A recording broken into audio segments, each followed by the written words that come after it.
XiaoZhi solar panel kit, and it includes one solar panel, one DC motor, some transistors, two 555 circuits, and two op-amp.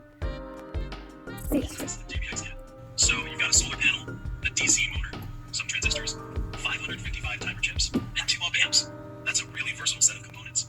What kind of project are you thinking about building? I need to make a project for my school's science fair. Please give me a good idea. A science fair project with solar power and those components? Perfect. Here's an idea. Solar-powered automatic nightlight with intensity control.